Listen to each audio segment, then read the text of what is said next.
তোমার শমশের ফেলে দাও, তোমার শমশের ফেলে দাও।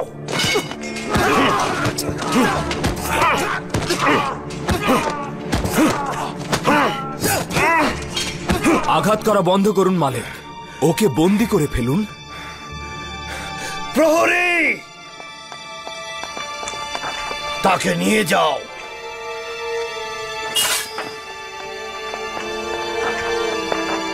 আলী জনাব, আমি হেকিমকে ডাকছি। কিছুই হয়নি, বেঁচে গেছে। তাকে রাজমহলের অস্থায়ী জেলখানা বন্দি করে রাখো।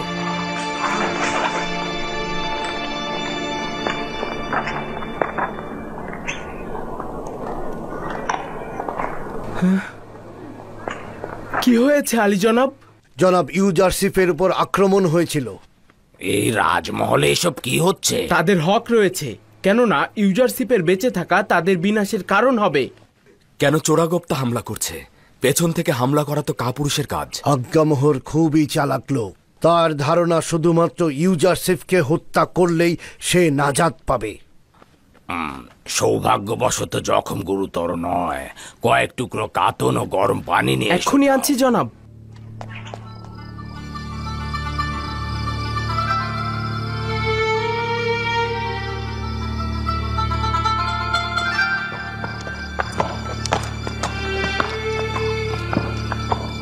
আমাদের সকল পানাহা ও সহযোগিতার মূলে রয়েছে পুরো বিশ্বজাহানের মালিক খোদা তাআলা। যদি কল্যাণের পথে চলি তাহলে প্রতি মুহূর্ত ও সর্বত্র তিনি আমাদের সহায় রয়েছেন। অজ্ঞামোহর এবং আমুনের খাদেমগণ সৌভাগ্যবান। আমি যেমন রক্তপাতের পক্ষপাতী নই, তদ্রূপ জনাব ইউজারশিপও অনুমতি দিচ্ছেন না। আমার বিবেক যদি রক্তপাতকে সাড়া দিত তবে আমুনের বিরান ভূমি ছাড়া আর কিছুই থাকতো না। একদম চিন্তা করবেন না, আমি আমুনের পতন ও ইবাদতখানার ধ্বংস খুব বেশি দূরে দেখতে পাচ্ছি না। কেন জানি না আজ রাতে আসমান বিষাদগ্রস্ত রয়েছে। আজ রাতের আকাশে খুব ভালো কিছুর খবর আমি দেখছি না। কি খবর? এই খবর কার সাথে সম্পৃক্ত? খুব সঠিক কিছু বলতে পারবো না, তবে আমার জন্মস্থান ক্যানানকে আমি কোলাহলপূর্ণ ও বিশৃঙ্খল দেখতে পাচ্ছি। যাই হোক না কেন, আমি পরওয়ারদিগারের ইচ্ছার কাছে আত্মসমর্পণ করেছি। ইয়াকুব নবীর কাছে পত্র পাঠাও? ক্যানানে কয়েকজন পাইক পাঠাচ্ছ না কেন, যার মাধ্যমে তোমার পিতা তোমার অবস্থান জানতে পারে? জানি না এতে কি হেকমত লুকিয়ে আছে, তবে এ যাবৎকাল আমি বহুবার সেরকম উদ্যোগ নিয়েছি, কিন্তু মনে হয় না পরওয়ারদিগারের ইচ্ছা রয়েছে।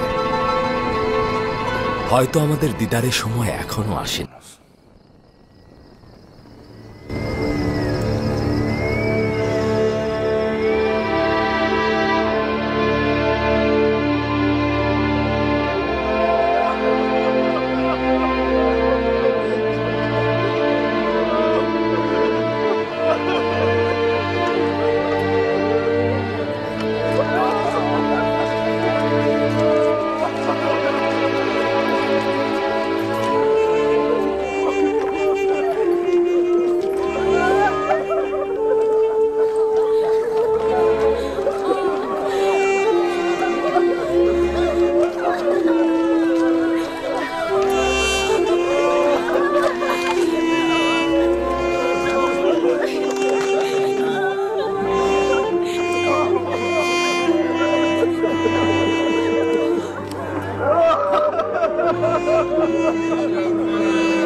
অতীতের বছরগুলোতে দেখেছ রাহেল, ফায়েক, ইয়াকিন পীর সহ অসংখ্য মানুষ এই কাফেলার সঙ্গে চলে গিয়েছে।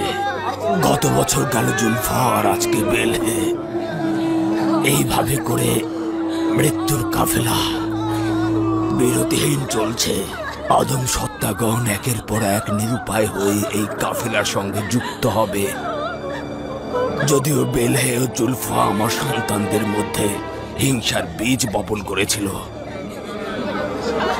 কিন্তু আমি যেগুলো ভুলে গিয়েছি সেগুলো একেবারে ভুলে গিয়েছি। আর খোদাবন্দের কাছে চাইছি তিনি যেন তাদের ক্ষমা করে দেন। আমি বেলহের মৃত্যুতে শোকাহত। আমি তাদের জন্য খোদা তাআলার কাছে ফরিয়াদ করছি। আমি তার রুহের মাগফিরাত কামনা করছি। খোদা তাআলা যেন তাদের গুনাহ মাফ করে দেন আর তাদের জান্নাতবাসী করুন।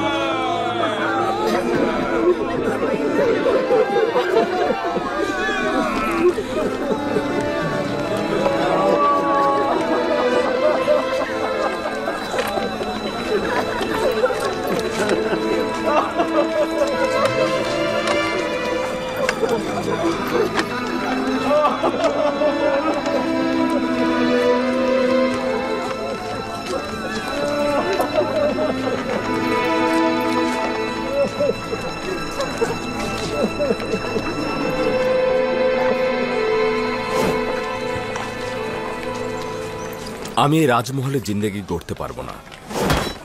আমার জন্য খুব সাধারণ একটা বাসস্থান তৈরি করো। কেন আলী জনাব, এখানে কি সমস্যা হচ্ছে? প্রকৃতপক্ষে এই বাসস্থান তো আমার বাদশার। এতদিন বাধ্য হয়েছিলাম, এখন একটা সাধারণ বাসস্থান তৈরি করো। খুবই ভালো। যদি অনুমতি করেন তো ইরানুস ও মেনিসাবুকে নিয়ে উপযুক্ত বাসস্থান খুঁজব। আজ এখনই পাইক নিয়ে মিশরের সর্বত্র ছড়িয়ে পড়ুন। মিশরের সমস্ত প্রশাসককে আমার পক্ষ থেকে দাওয়াত করবেন। মিশরের কিছু সুদক্ষ স্থাপত্য শিল্পীকে খবর পাঠাও। যত দ্রুত সম্ভব গুদাম তৈরি করতে হবে। জি আলী জনাব। জি আলী জনাব। চলো। তেবসে 7টি গুদাম তৈরি করা হবে। আলী জনাব, তেবসে একটি গুদামই যথেষ্ট, 7টি গুদামের প্রয়োজন নেই। প্রথমত, তেবস মিশরের রাজধানী। মিশরের অন্যান্য শহর এবং প্রতিবেশী রাষ্ট্র থেকে সবাই এই শহরে আসে। এটা নিশ্চিত যে এই গুদামগুলোই আগামী 7 বছরের প্রতিটি সওয়ালের জবাব দেবে। আর দ্বিতীয়ত, গমগুলো শীষ সহকারে সংগ্রহ করতে হবে, সে কারণে বেশি গুদাম প্রয়োজন। শীষসহ গম কিনলে তো অনেক জায়গার প্রয়োজন হবে। আমরা এক ঢিলে 2 পাখি মারব। জনগণের জন্য যেমন গম সংগ্রহ করব, তদ্রূপ পশু পাখির জন্য খড়কুটো সংগ্রহ করব। তাহলে তো মনে হচ্ছে গম সংরক্ষণের জন্য আমাদের আলাদা পাটাতন তৈরি করতে হবে। গুদামগুলো এমনভাবে তৈরি করতে হবে যেন জমিনের ভেজা ভাব ও আসমানে বৃষ্টি থেকে নিরাপদ থাকে। আর এইভাবে তৈরির জন্য জমিকে ভালোভাবে খনন করতে হবে এবং এই গর্তগুলো বড় ও দীর্ঘ আকারের হবে। এই গর্তগুলোর নিচের অংশ অত্যন্ত গুরুত্বপূর্ণ। এর নিচের অংশ হবে অত্যন্ত শক্ত এবং উপর থেকে নিচ পর্যন্ত চারিধার হবে সুরক্ষিত। প্রয়োজনে বড় পাথর দিয়ে গর্তগুলোকে ভালোভাবে ঢালাই করে দিতে হবে এবং এই গুদামগুলো মাটির নিচে পরস্পরের কিনারায় এই ঢালাইয়ের উপর শক্তভাবে নির্মিত হবে। বৃষ্টির থেকে বাঁচানোর জন্য গুদামের ছাদগুলোকে পরিপূর্ণভাবে ঢেকে দিতে হবে। না, একেবারে ঢেকে দিলে হবে না। ছাদগুলোকে আলগা রাখতে হবে, প্রয়োজনে যেন রোদের তাপ পায়। এবং প্রতিটি গুদামের উপরে একটি করে ছাদ নির্মাণ করতে হবে, যার সাহায্যে গমগুলোকে গুদামে ঢেলে দেওয়া যাবে। আলী জনাব, আমার মনে হয় এটা খুবই ভালো সিদ্ধান্ত। এতে গমগুলো ভালো থাকবে। প্রতিটি গোদামে 7টি করে স্তর থাকবে, যাতে প্রতি বছর আমরা গম সংগ্রহ করতে পারি। আলী জনাব, আমাদের গোদামগুলো তো আলাদা আলাদা তৈরি করলেই হয়। না, তাহলে রক্ষণাবেক্ষণ সহজ হবে না, আর এতে প্রহরীও বেশি লাগবে।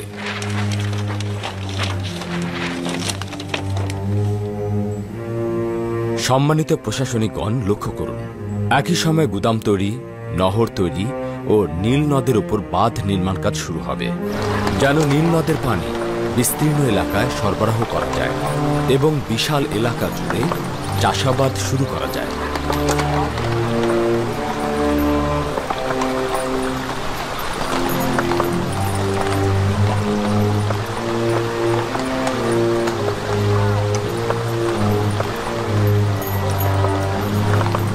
আপনারা এমন কাউকে প্রতিনিধি নির্বাচন করবেন যাতে অল্প সময়ে সূক্ষ্মভাবে কাজটা সম্পাদন করতে পারে। আয়কর প্রদানকারীদের দলিল ও সনদ প্রদান করবেন, যেন আয়কর প্রদানের সময় এর সত্যতা খুঁজে পাওয়া যায়। এবং এই প্রতিনিধিরাই আয়ের 1/5 ভাগ কৃষক ও শ্রমিকের কাছ থেকে সংগ্রহ করবে এবং তাদের দলিল ও সনদ প্রদান করবে। এবং এই সনদ দেখেই দুর্ভিক্ষের সময় তাদেরকে গম বরাদ্দ করা হবে। আলী জনাব, এই গুদামগুলোর তৈরি করার টাকা কোথা থেকে পাবো? এটা সহজ ব্যাপার। আমাদের গুদামগুলো আয়করের টাকা দিয়েই তৈরি হবে। যদি কোনো সওয়াল থাকে তাহলে আমি শুনবো, আর যদি না থাকে তাহলে আজকের মতো এখানে শেষ করছি। তাহলে আজকে সবাই চলে যান এবং দৃঢ় মনোবল নিয়ে কাজ শুরু করুন।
মনে হচ্ছে এটাই ভালো হবে।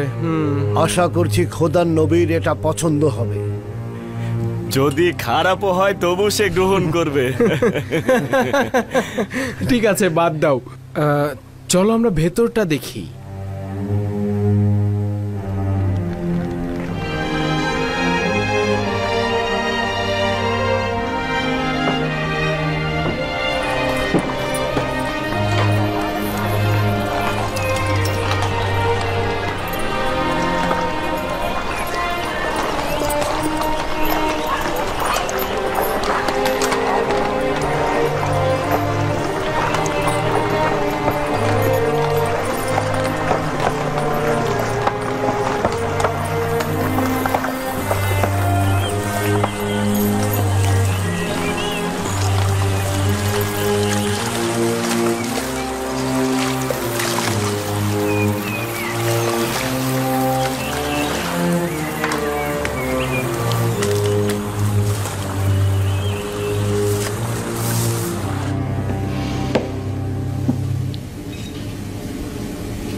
এই সনদটি দেখালেই আয়কর প্রদান থেকে অব্যাহতি পাবে। শুকরিয়া আলী জনাব। পরবর্তী জন এসো।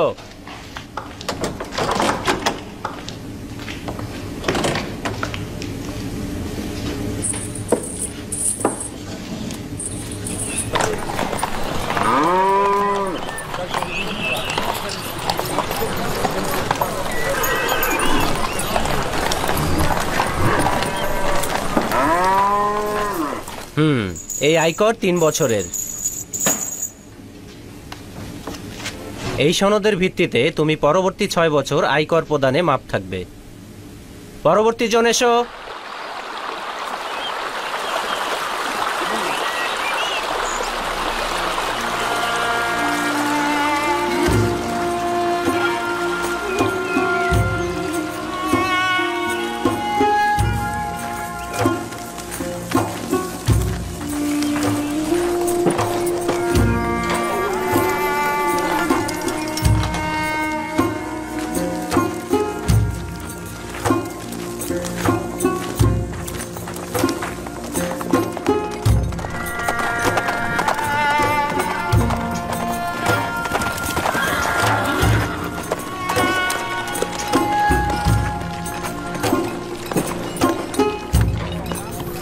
খোশ আমদের জনাবে মালিক। খোশ আমদের।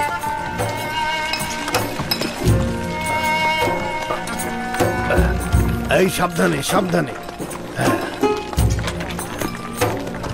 সাবধানে দেখো। গুদামগুলো এমনভাবে তৈরি করতে হবে যেন জমিনের ভেজা ভাগ ও আসমানের বৃষ্টি থেকে নিরাপদ থাকে। আর এইভাবে তৈরির জন্য জমিকে ভালোভাবে খনন করতে হবে। এর নিচের অংশ হবে অত্যন্ত শক্ত এবং উপর থেকে নিচ পর্যন্ত চারিধার হবে সুরক্ষিত। প্রয়োজনে বড় পাথর দিয়ে গর্তগুলোকে ভালোভাবে ঢালাই করে দিতে হবে এবং এই গুদামগুলো মাটির নিচে পরস্পরের কিনারায় এই ঢালাইয়ের উপর শক্তভাবে নির্মিত হবে।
ইউজারশিপ কোথায় যাচ্ছে?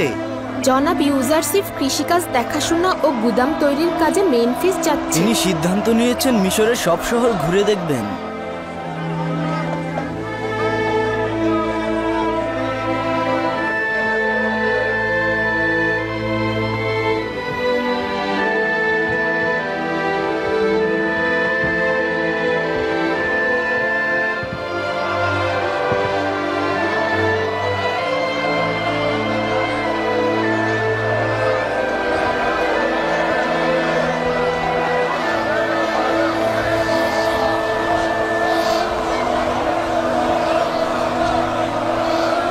খোদা আপনার হেফাজত করুক। খোদা তোমার হেফাজত করুক। খোদা আপনার হেফাজত করুক।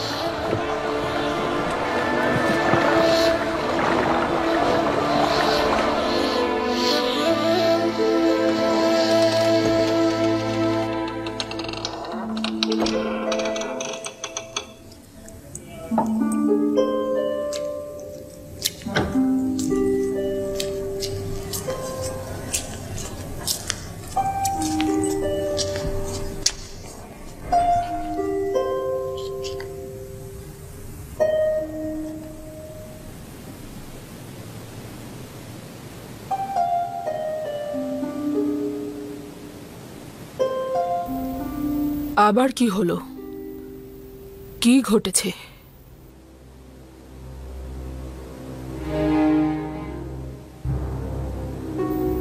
তোমার কি আমার গালমন্দ না শুনলে মুখ খোলে না? শুনে আপনি আনন্দিত হবেন না। আমার মনে হচ্ছে ইউজারশিপ মেমফিস সফরে গিয়েছে।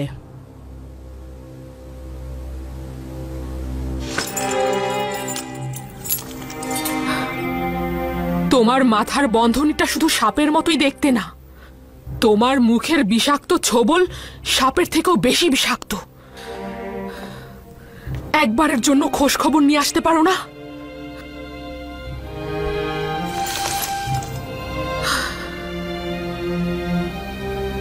কার কাছে শুনলে? তেবসের এক বাসিন্দা আমাকে বলেছে তাকে বন্দরে দেখেছে। যত দ্রুত সম্ভব যাচাই করে সঠিক খবর নিয়ে এসো। যাও।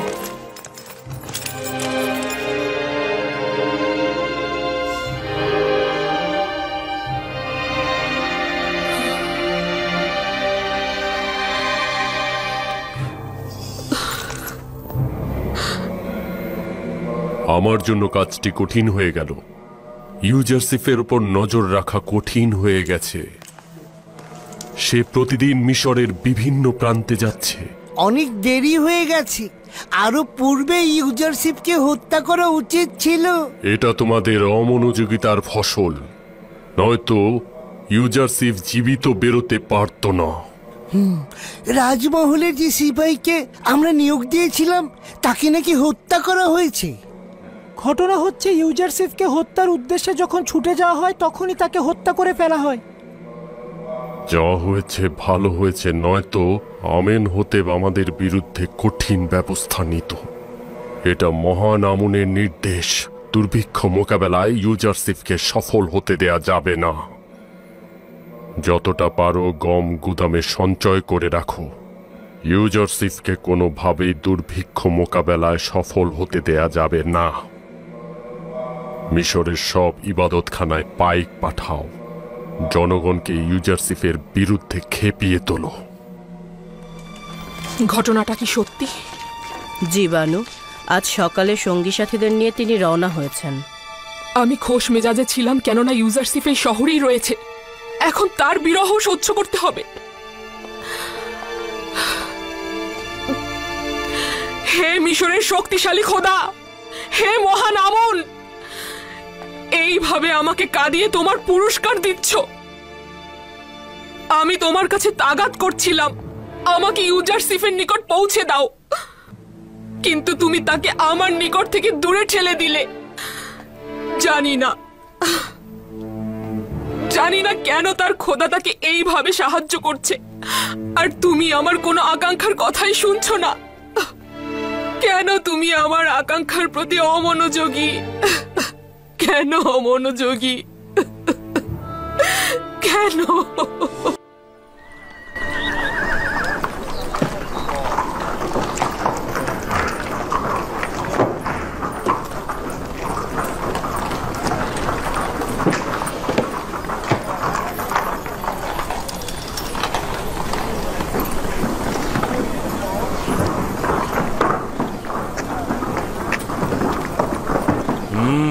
কত মা?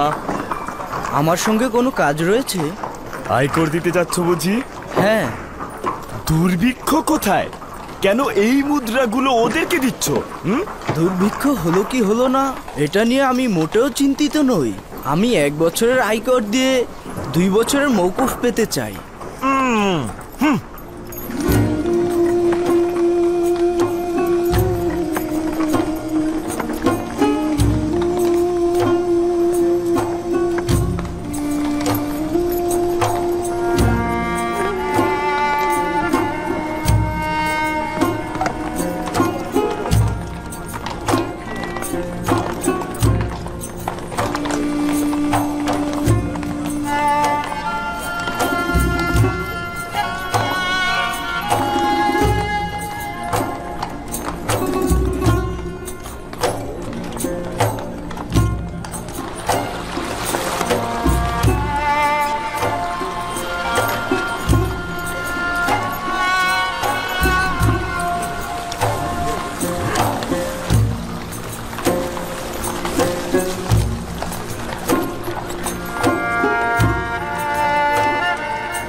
দরুদ হে খোদার নবী।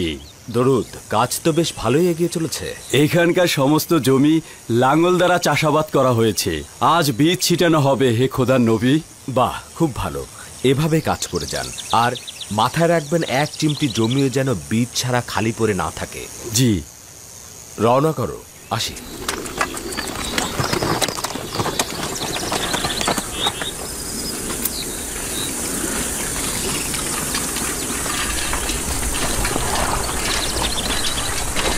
এত যে গুদাম তৈরি করছো, কত সংখ্যক গম সঞ্চয় করবে?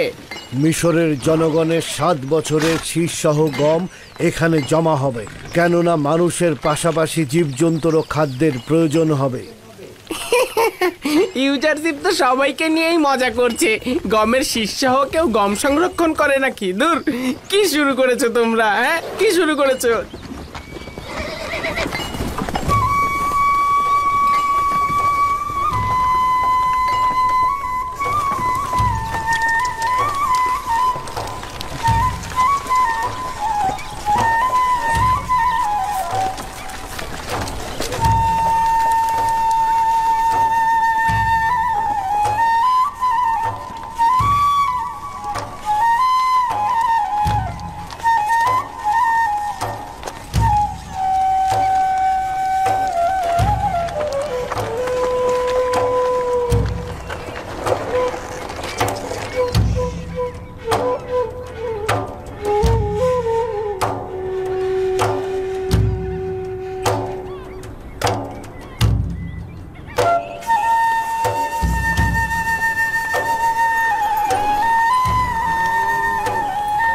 তাড়াতাড়ি করো, তাড়াতাড়ি করো, বীজ বপনের সময় কম, তাড়াতাড়ি করো। আমি জানতাম ইউজারশিপের ভবিষ্যৎবাণী সত্যি হবে। আমার বিশ্বাস ছিল ইউজারশিপের খোদা আমাদের উপর রহম করবেন, এটা আমি আগেই জানতাম।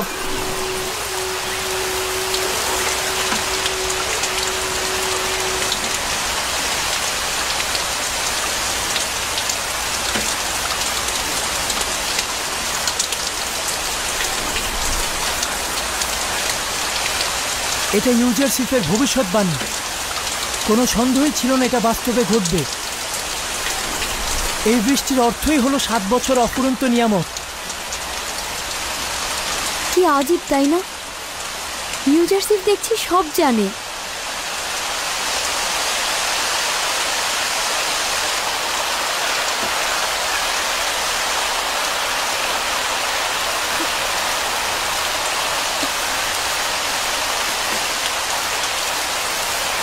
ইউজারশিপ কি করে এতটা আত্মবিশ্বাসী হয়ে বলেছিল আমাদের মিশরে 7 বছর অফুরন্ত বৃষ্টি হবে? বলছিল তার খোদা তাকে সবকিছুই অবগত করে। তাহলে আমাদের খোদাগণ কেন আমাদের কিছুই বলেন না? কেন তিনি কোনো ভবিষ্যৎবাণী করেন না?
দরুদ ইবাদতখানার খাদেম, দরুদ। দরুদ তোমার ওপরেও। নিজের গমগুলো অন্যকে দিতে যাচ্ছ?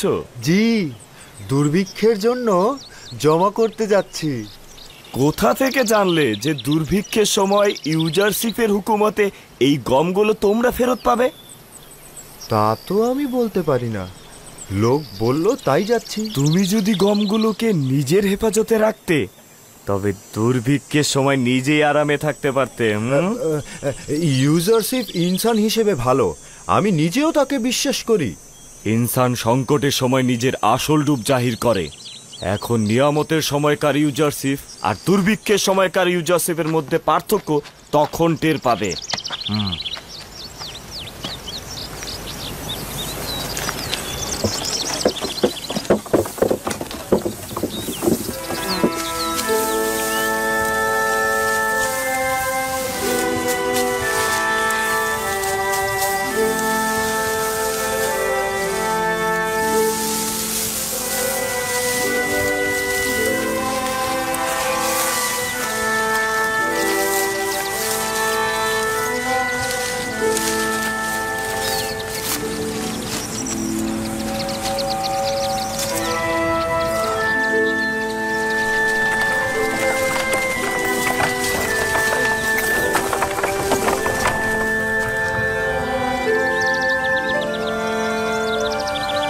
আপনারা অন্য জমিগুলো ঘুরে ঘুরে দেখতে থাকুন, আমি একটু আসছি।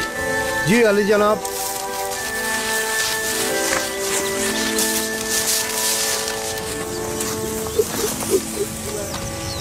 অপ্রত্যাশিত মেহমান কি চাইছেন না? খোশ আমদের, আপনি বসুন, আমরা খুশিই হব। খোদাবন্দের দরুদ আপনাদের উপর। এবছর ফসল কেমন হয়েছে? ভালো হয়েছে কি? ভালো বলতে এরকম ফসল তো আমি আমার জিন্দেগিতে দেখিনি। এমনকি আমার পূর্বপুরুষেরা এরকম ফসল কোনোদিন চিন্তাও করেনি। যতটা পরিশ্রম ও তালাশ করবেন, ফল ততটাই বেশি পাবেন। যতই ফসল কাটছে শেষ হচ্ছে না। এটা কৃষকের জন্য আশাব্যঞ্জক যে এবছর প্রচুর ফসল ফলবে। সবই আজিজে মিশরের দোয়া আর ইউজারশিপের খোদা আমাদের জমিগুলোকে উর্বর করে দিয়েছে। আমারও বিশ্বাস হচ্ছে এই সকল কাজ ইউজারশিপের খোদারই। তিনি আসলেই মেহেরবান।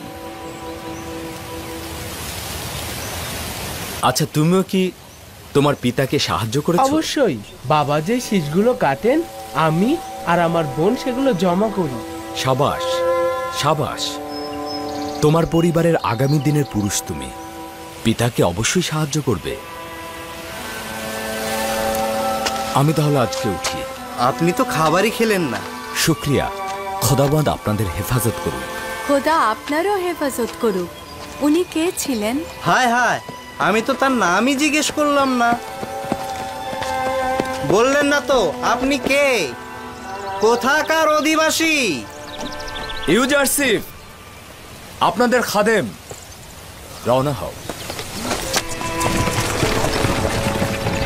বিশ্বাসই হচ্ছে না, সে যে আমাদের ইউজারশিপ।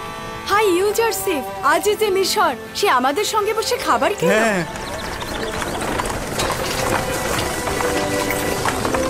খোদা তোমার হেফাজত করুক, খোদা তোমার হেফাজত করুক।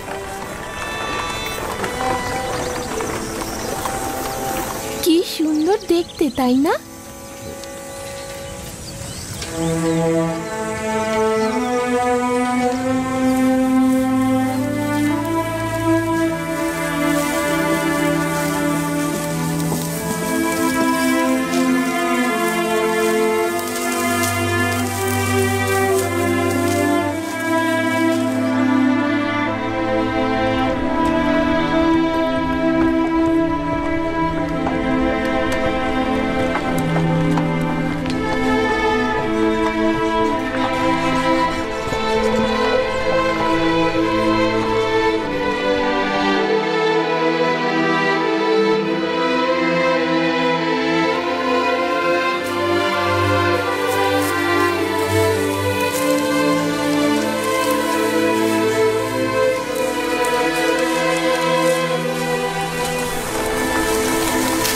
দরুদ আলী জনাব।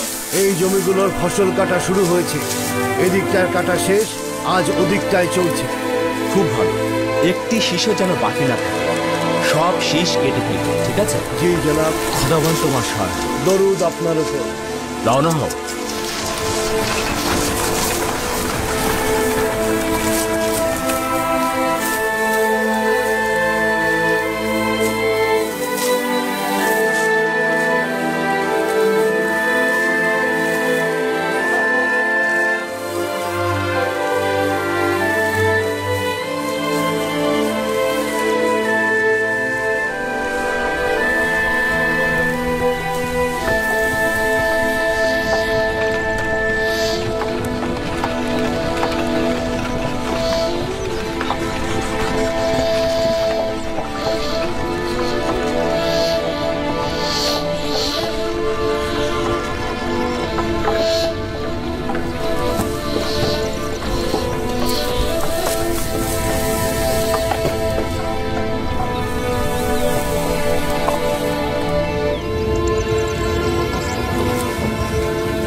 কত?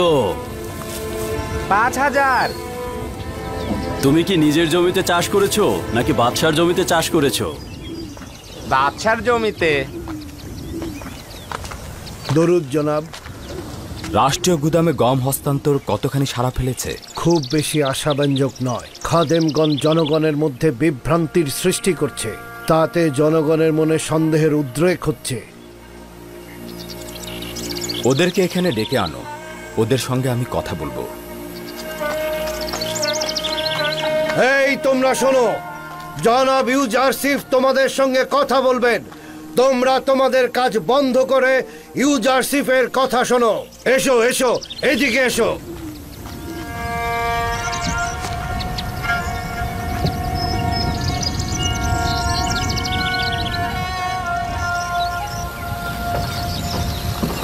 আমি এখানে এসে জানলাম খাদেমরা চেষ্টা করছে জনগণ যেন রাষ্ট্রীয় গুদামে গম জমা না করে। যদি এটা হয় আমার কিন্তু তাতে কোনো সমস্যা নেই। সবারই তাদের গমের ব্যাপারে হক রয়েছে। চাইলে আপনারা নিজেদের গম নিজেদের কাছে জমা রাখতে পারেন। তবে আমি পূর্বে যেটা বলেছি সেটা মনে করিয়ে দেবার জন্য আবার বলছি, আমরা দুর্ভিক্ষের সময় শুধু তাদেরকে এই গম দেব যারা এই সময়ে আমাদের কাছে গম জমা রাখবেন। মিশরের হুকুমতের কর্তব্য হচ্ছে যারা রাষ্ট্রের কাছে গম জমা রাখবেন তারা যে কোনো প্রয়োজনে যে কোনো মুহূর্তে রাষ্ট্রের কাছ থেকে গম উত্তোলন করতে পারবেন। কিন্তু কেউ যদি নিজেদের কাছে গম সংরক্ষণ করেন এবং কোনো কারণে যদি সেই গম নষ্ট হয়ে যায় তাহলে পরবর্তীতে আমাদের কাছ থেকে গম পাবেন না। তাই আমি আপনাদের কাছে অনুরোধ করছি, আপনারা এই ভুলটি করবেন না। আপনারা রাষ্ট্রকে নিজেদের পরিবার মনে করে গম সেখানেই সংরক্ষণ করে রাখুন, এতে আপনাদেরই মঙ্গল।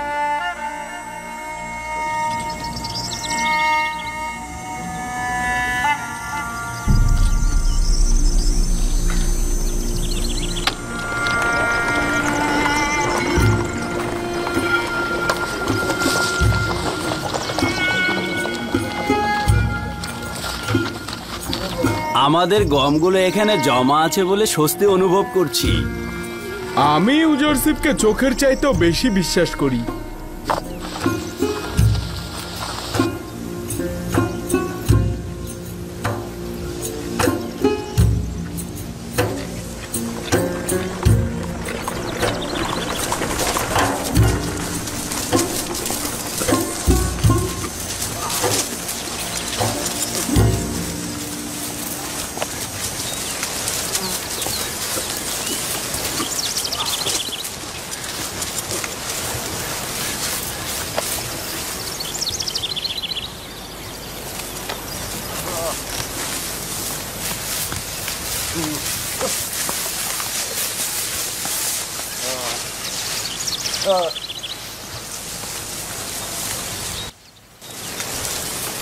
গমগুলো তো শীর্ষসহ জমা রাখতে বলা হয়েছিল। তোমরা কি করছো? শীষ থেকে গম আলাদা করছি, সচরাচর যা করতাম। অতীতের সঙ্গে বর্তমানে অনেক পার্থক্য রয়েছে। সামনে দুর্ভিক্ষ আসছে। আমি এগুলো বিশ্বাস করি না। এগুলো সবই ওই ইউজারশিপের কথা। কোনো দুর্ভিক্ষ নেই। আর যদি দুর্ভিক্ষ হয়? আমি জানি তো দুর্ভিক্ষ হবে না। কেন হবে? আচ্ছা, ধরে নিলাম যে দুর্ভিক্ষ হলো, কিন্তু তোমরা গম জমা রাখুনি, তখন কি হবে? ওই সময় প্রতিনিধিদের কাছে গিয়ে গম কিনবো। কিন্তু আমি যতটুকু জানি তা হলো তখন কোনো প্রতিনিধি থাকবে না যাদের কাছে গিয়ে তোমরা গম কিনতে পারবে, কারণ প্রত্যেকেই তাদের গম রাষ্ট্রীয় কোষাগারে জমা রেখে দেবে। যখন দেখব দুর্ভিক্ষ আসার সময় হয়েছে তখন আমরাও সঞ্চয় করব। দুর্ভিক্ষ যদি একবার শুরু হয়ে যায় তখন খাবে নাকি সংরক্ষণ করবে? সঞ্চয় হলো সেটাই যা পূর্ব থেকে জমানো হয়। কিন্তু আসমান যদি কৃপণ হয়ে যায় তাহলে জমিনে আর বৃষ্টি বর্ষণ হবে না এবং গমের শীষগুলো আর সবুজ হবে না। আপনি তো খুব আত্মবিশ্বাসের সঙ্গে কথা বললেন। আপনি কি এই জমিনের খোদার প্রতিনিধি নাকি? নাকি আপনি ভবিষ্যৎ থেকে এসেছেন, সবকিছু আগেই বলছেন? ঠিক তাই, আমি জমিনের বুকে খোদার প্রেরিত প্রতিনিধি। মিশরের দুর্ভিক্ষ কেয়ামত সমতুল্য ভয়ঙ্কর। যদি এই 7 বছর পৃথিবীর জমিনে থাকো এবং কিছু চাষবাস করে তা জমা রাখো তাহলে সেটা আখেরাতের দিনের মতোই দুর্ভিক্ষের দিনে সেটা কাজে লাগবে। কিন্তু যদি সঞ্চয় ও তালাশ থেকে তুমি গাফেল থাকো তাহলে আগামীর সফরে তুমিও তোমার পরিবার দিশেহারা হয়ে যাবে। অনাগত দুর্ভিক্ষের জন্য সঞ্চয় করো। আসি। বললে না তো তুমি কে? আমি ইউসুফ, মিশরে ইউজারশিপ।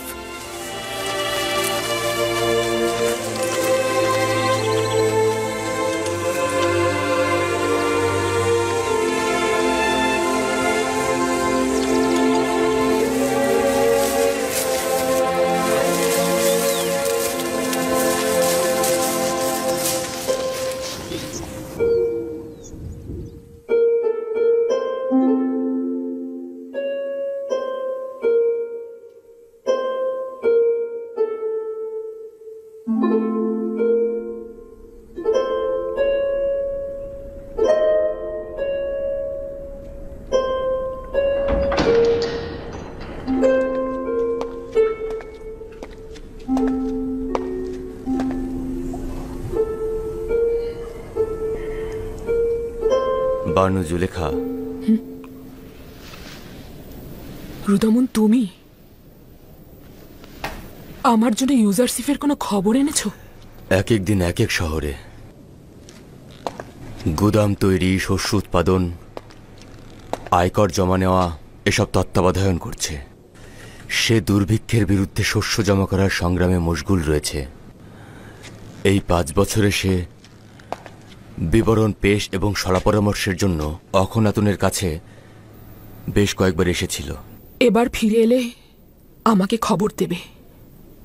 আমি রাজমহলের বন্ধুদের সঙ্গে কথা বলবো যেন ইউজারশিপ এলেই তারা আমাকে খবর দেয়। রাজমহলের প্রহরীদের অব্যাহতি দিতে চাইছি। রাজমহলের প্রহরীদের বেতন কিছুদিন মুলতুবি রাখা ছিল। তুমি আমাদের রাজমহলের আমিন, সুপারের কাছ থেকে নিয়ে পরিশোধ করতে পারতে। রুদামন বানুর অনুমতি ছাড়া কোনো কাজে আঞ্জাম দেবে না। রাজমহলের সকল অধিবাসীদের বেতন পরিশোধ করে দাও। পুতিফারের মৃত্যুর পর এই রাজমহলের এত হেফাজত আর এত প্রহরীর কোনো দরকার নেই। সকলকে অব্যাহতি দিয়ে দাও।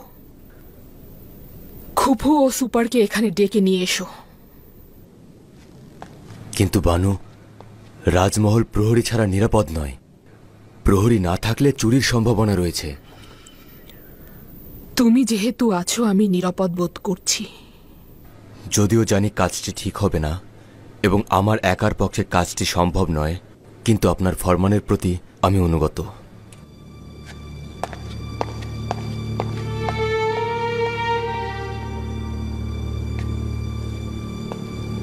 একটা সময় এই রাজমহলটি মিশরের দ্বিতীয় শক্তিশালী মানব আজিজে মিশর পুতিফারের মালিকানাধীন ছিল। এখন একজন ভঙ্গুর হৃদয় ও ভাগ্যহীনা বিধবার মালিকানাধীন, যার না আছে এই রাজমহলের প্রতি কোনরূপ আগ্রহ, না আছে এই শান শৌকতের প্রতি কোনো আকাঙ্ক্ষা। যদি আমার মনে ইউজারশিপের জন্য ভালোবাসার প্রদীপ না জ্বলত, তবে এই জিন্দিগির বন্ধন থেকে খালাস হয়ে যেতাম। অনুভব করছি আমার জিন্দিগিতে ইউজারশিপ ব্যতীত আর কিছুই অবশিষ্ট নেই।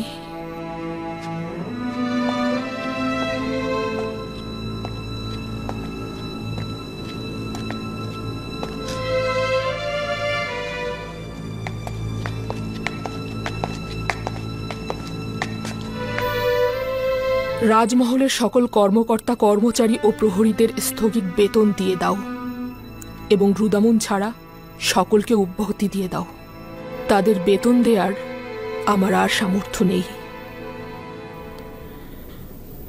জনাব খুফু এবাদতখানার সকলকে অব্যাহতি দিয়ে দিন। তাদের ভরণ পোষণ ও খাবার দাবার সরবরাহ করা আমার পক্ষে সম্ভব না। আমুনের খাবার খাওয়া ওই সময় বন্ধ করা উচিত ছিল যখন একজন কাফের এই মহলে প্রবেশ করেছিল। আমাদের দরকার নেই তোমাদের খাবার।